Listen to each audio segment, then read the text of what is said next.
이번에 방송3법 개정 통과된 이후에도 지속적으로 저희가 이 문제는 주장이 되고 논의가 되어야 될 부분이기 때문에 실질적으로 촉구라고 표현했습니다마는 계속 논의의 장에서 저희가 방송보도 책임자 이 임명 동의제와 관련된 논의는 앞으로 좀 지속되어야 된다라는 의미에서 촉구라는 단어를 좀 썼습니다.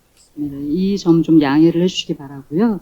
다들 아시다시피 가방위원장 대표 발의 그리고 노정문 의원 대표 발의로 방송법 21조 보도 책임자 임명 동의제가 통과가 됐고 신설이 되었습니다. 근데 방송 5사, 그러니까 공영방송은 기존에 어쨌든 지켜지고 있었고 실질적으로 너무나도 많은 시의성이 반영된 것 같습니다. 이제 YTN 사태로 인해서 보도 PP만 포함되는 방향으로 방송 5사만 지금 임명 동의제에 포함이 됐는데요. 이런 부분들에 대한 이제 논란이 거듭되고 있죠. 근데 공공재 혹은 전파제라는 이 국가 자산을 사용하고 있는 방송이기 때문에 임명 동의제가 필요하다라고 우리가 실질적으로 얘기를 하지만 그 이전에 이미 신문사들도 실질적으로 사주의 어떤 영향이라든가 광고주의 영향에서 그러니까 이 언론의 편집권 독립을 위해서 여러 가지 입법안이 발의가 된 바가 있습니다. 이미 이수진 의원이라든가 김승원 의원, 홍익표 의원이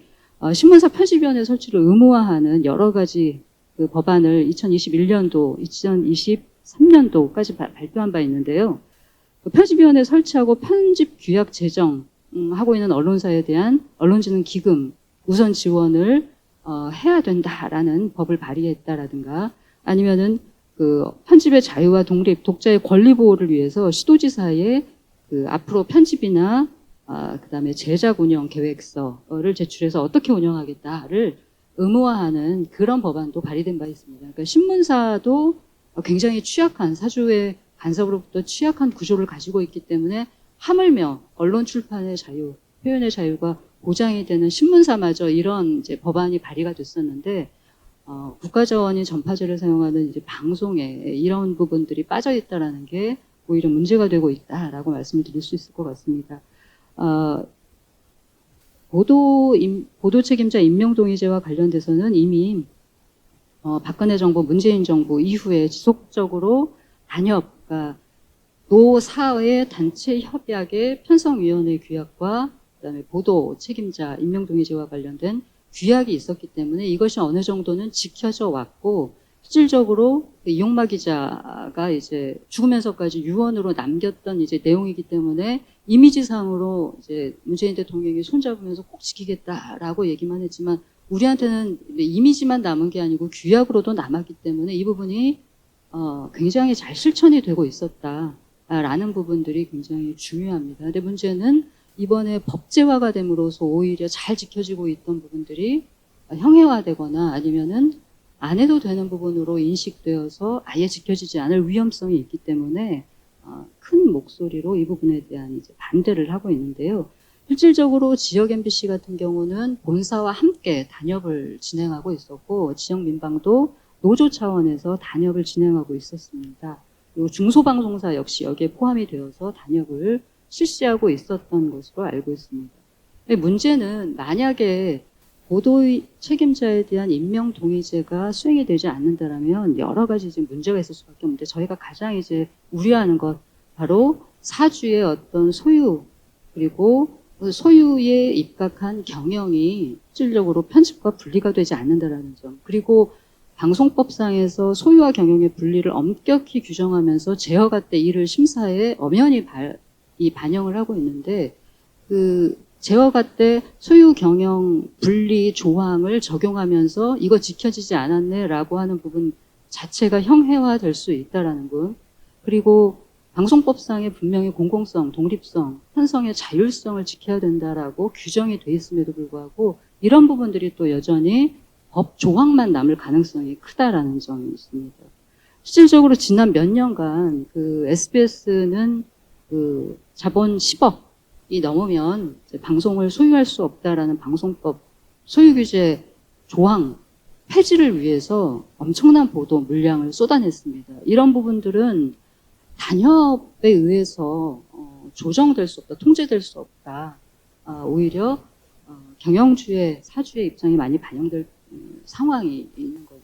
민방뿐만이 아니죠. KBS 같은 경우도 인천상륙작전 아마 이해하실 텐데 그 영화 KBS가 투자한 제작사의 영화를 대대적으로 홍보한다거나 디지털 전환 그리고 UHD 전환 그리고 케이블과의 재전송 분쟁 때도 심지어 KBS마저 자사 이해 보도에 급급한 보도를 진행했었다. 이런 부분들은 단협과의 어떤 협상의 문제가 아니다. 사주의 이익이라든가 경영의 이익상 불가피하다라는 논리로 그동안 묵과되어 온 게 사실이기 때문에 법적인 보호장치가 반드시 필요하다. 이 부분이 대주주의 언론 사유와도 연결이 돼 있고요. 구성원의 의견이 반영될 수 없다라는 문제와도 연결이 돼 있을 것 같습니다. 특히 지역 방송이 이제 심각한 이유는 지역 MBC는 본사하고 단체 협약을 같이 진행하고 있었기 때문에 문제가 덜하다라고는 말할 수 없습니다. 이후에 이제 말씀을 드리겠습니다만은 지역 민방 같은 경우는 굉장히 문제가 크다. 특히 CJB처럼 이제 청주 방송이죠. 인명동의제가 아니고 인면동의제를 실시하고 있던 방송사의 규약 자체가 없어질 확률이 높다. KNN이라든가 TBC, TJB, KBC, UBC, JIBS 모두 보도 편성 책임자 상향 평가를 하고 있었습니다. JTB 그다음에 지원 강원방송 같은 경우는 그 편성 책임자, 보도 책임자 중간 평가제도 실시하고 있었는데 이런 제도들이 모두 다 없어질 수 있다. 이런 부분에 있어서는 실질적으로 이번에 통과된 방송 5사의 보도 임명 동의제가 보도 책임자 임명 동의제가 얼마나 위험한 부분인지 알 수 있을 것 같습니다. 특히 실질적으로 공영방송 같은 경우도 보도 책임자 임명 동의제 문제가 이제 심각하다라고 내내 얘기를 했던 게 아까 말씀드렸던 문제도 있었지만은 이번 방송법 개정안에서는 이제 거버넌스 구조, 지배 구조에만 이제 집중한 나머지 실질적으로 이 보도 책임자 임명 동의제는 유야무야돼서 흘러간 감이 없지 않다. 어디에 집중할 것인지를 제대로 저희가 짚어내지 못한 것도 좀 문제라고도 볼 수 있는데요. 이런 부분들이 지금이라도 좀 논의가 되고 있는 것은 조금 더 긍정적인 부분이 없지 않아 있다라고 말씀드릴 수 있을 것 같습니다. 다음의 문제점으로 지역사회 감시 기능이 약화되고 있다는 점.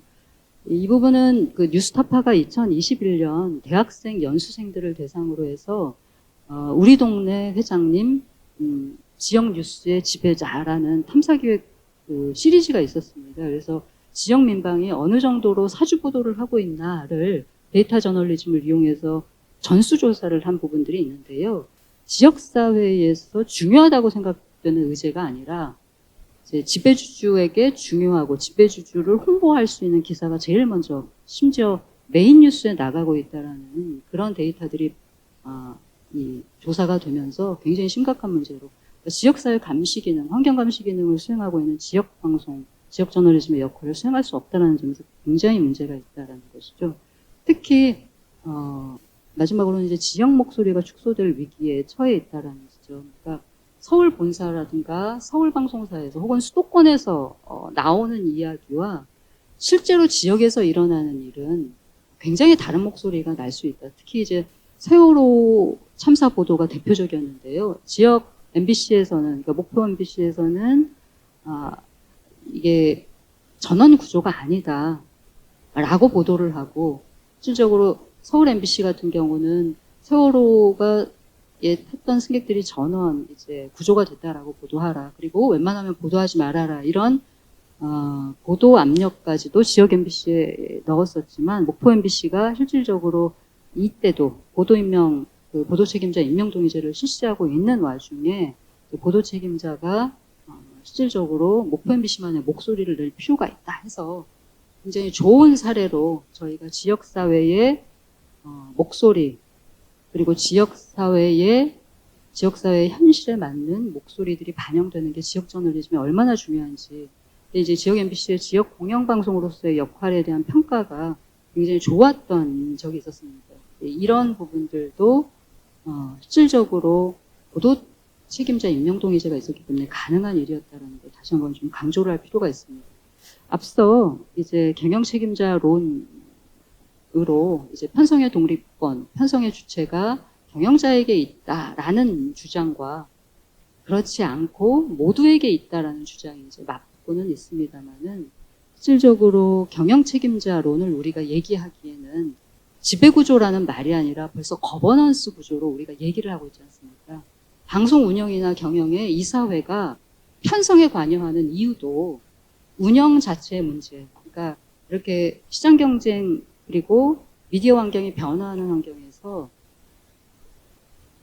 운영에 있어서 사주의 이익이라든가 어떤 경쟁의 문제만이 아니라 실질적으로 저널리즘의 복원 문제, 특히 시청자의 의견을 반영한다라든가 시청자의 입장에 선다라든가 그리고 모든 구성원들의 입장을 반영한다라는 문제는 지배 구조의 문제가 아니라 거버넌스의 문제로 이해되어야 된다라고 이미 방송 운영의 원칙들이 변해가고 있습니다.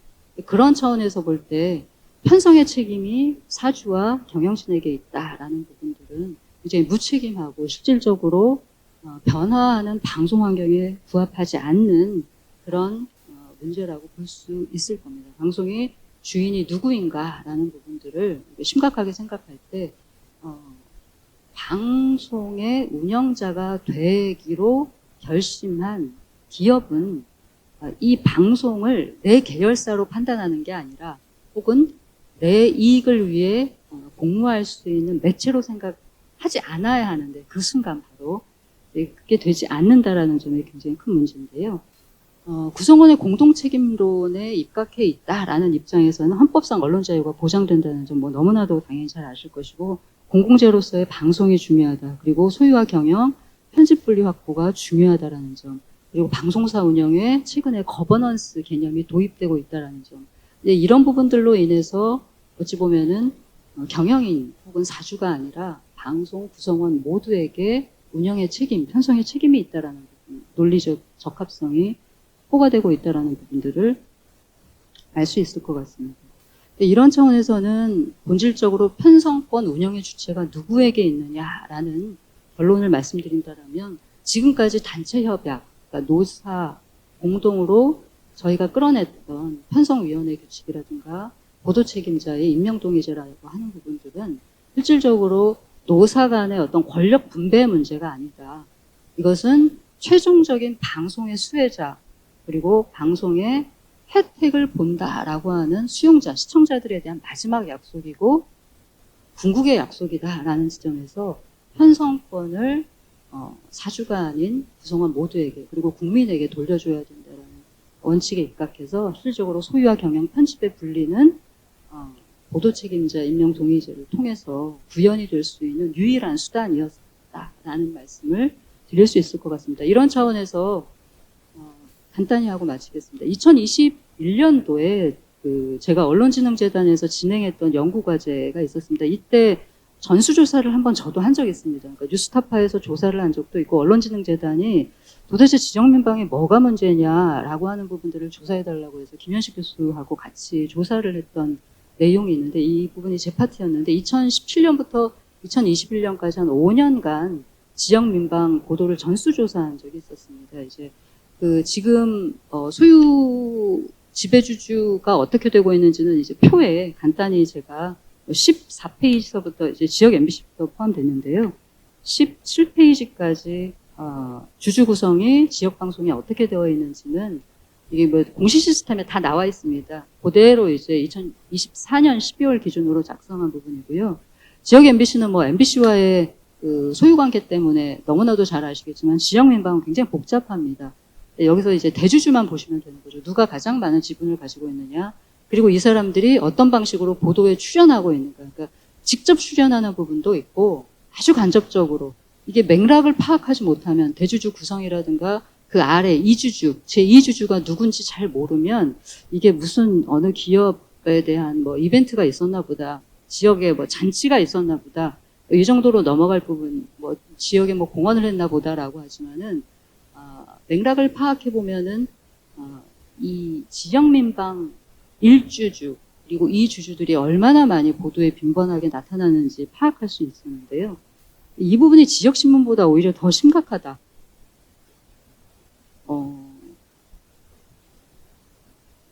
지역 민방 사주들이 그러니까 저 같아도 그럴 것 같아요. 딸린 식구가 여럿이고 제가 가장이라면 저도 그냥 사주가 시키는 대로 보도할 겁니다. 먹고 살아야 되니까요. 그래서 저널리즘이니 뭐 공공성이니 이런 말은 함구하게 되는 거죠. 이럴 때 외부에서의 강제성이 반드시 필요하다. 법이 그런데 어떻겠습니까? 제어가 때 저희 감점당해요. 모니터링 당하고 있다니까요, 맨날. 맨날 우리 감시해요. 함부로 못합니다. 이런 부분들이 없으면 사주의 압력으로부터 절대로 자유로울 수 없는 게 지역 민방의 현실이다. 라는 점에서 저는 이제 구성원들에 대한 문제보다 이제 사주의 압력에서 자유로울 수 있는 시스템, 제도를 만들어내야 되는 게 이제 가장 중요한 문제인데, 이런 맥락이 파악이 되는 지역 민방 사주의 이제 보도 부분들이 너무나도 심각합니다. 2021년에서 조사가 그쳤지만 부산방송부터 시작해서 쭉 KNN부터 제가 대구방송, 광주방송 그러니까 광주방송 같은 경우는 이제 호반건설이 2021년에 그 전자신문하고 서울신문 매입하면서 방송법상 이제 대주주 그 출자 지분이 이제 넘어가면서 아예 이제 광주방송을 팔고 나갔었는데요. 그 팔기 이전까지 호반건설 4주가 검찰청에 불려갔는데 그 검찰청에 불려간 사주의 무죄를 옹호하는 기사를 썼고요. 광주방송이. 그것도 9시 메인 뉴스에. 그리고 호반건설이 어디 분양했다라고 하면은 분양 기사 바로 내보내고요. 그리고 다 팔릴 것 같다라는 기사는 뭐 보통으로 나오고, KNN 같은 경우 넥센 본사를 마곡에 지었는데 마곡의 본사가 생기면서 지역 경제가 활성화될 거다. 마곡이 다시 일어날 거다. 서슴지 않고 이런 보도를 하고 있습니다. 구성원이 쓰고 싶어서 썼던 건 아닐 거예요. 그러니까 칠링 이펙트라는 게 분명히 있어야 된다. 위축 효과. 그러니까 사주들의 위축 효과를 줄 수 있는 외부에서의 제도가 탄탄하지 않으면, 그래서 우리가 법적으로 이걸 보호해달라라고 이제 외치는 건데요. 사주들에 대한 위축 효과가 분명히 있어야 된다. 그것이 아까 과태료 1,000만 원, 3,000만 원 이하 이거 너무 적습니다. 네, 방송사가 다시 일어나지 못하도록 징벌적 손해배상 제도가 적용이 되는 한이 있더라도 실질적으로 이거에 대한 강한 규제가 분명히 있지 않으면은 이런 악습은 계속될 수밖에 없다. 마지막으로 제가 결론적으로 제안을 했던 부분은 임명동의제가 아니고 인면동의제를, 그러니까 임명하고 면할 수 있는 조항을 법으로 완전히 박아놔야 된다. 저는 그렇게 생각하고요. 두 번째는 제허가 재승인 때, 그러니까 뭐 재승인은 아니죠. 종편이 들어가지 않았기 때문에 뭐 보도 PP가 있으니까 재승인이 들어갈 수는 있겠습니다만은 감점을 명확하게 줘라. 지금 다 포지티브 규제를 하자고 얘기를 하는데 이 부분은 감점이 들어가야 됩니다. 그러니까 구성원들이 이거 감점 들어가요 못해요 라고 말할 수 있게 해야 됩니다. 가산점이 들어가면 포상하는 개념이고, 감점이 들어가면은 저희 제어가 못 받을 수도 있습니다. 이렇게 들어가야 되거든요. 그리고 지역 방송발전위원회 지금 방통위 산하에 있지만 아무 일도 안 하고 있지 않습니까? 모니터링 하도록 하셔야 돼요. 그러니까 해마다 지역 방송발전위원회에서 모니터링 보고서 100서가 나와야 될 것 같습니다. 지역 민방, 중소방송, 그리고 보도를 하는 모든 온라인 플랫폼도 다 포함하면 좋겠지요. 어떻게 방송하고 있는지, 사주의 이해관계를 어떻게 반영하고 있는지에 대한 지역방송발전위원회에서 보고서, 지역민방 특히 보고서가 좀 나와야 될 것 같습니다. 그리고 노조 차원에서도 이런 모니터링 보고서, 특히 방심위 같은 경우 이런 보고서를 쓰기에는 일단 인력, 그다음에 예산 없습니다. 그리고 지금 방심위 사무처장까지 심지어 저희가 임명동의제 하자고 얘기하고 있거든요. 이번에 류일임 씨 사태도 있었고 해서 임명동의제가 지금 방심위, 그러니까 합의제 기구에서까지 이제 논의가 되고 있는데 실질적인 사주에 입김에서 자유로울 수 없는 지역민방 혹은 중소방송, 이런 부분들이 이제 빠져 있다라는 것은 굉장히 큰 문제다라는 것을 다시 한번 말씀드리면서 발제를 마치도록 하겠습니다.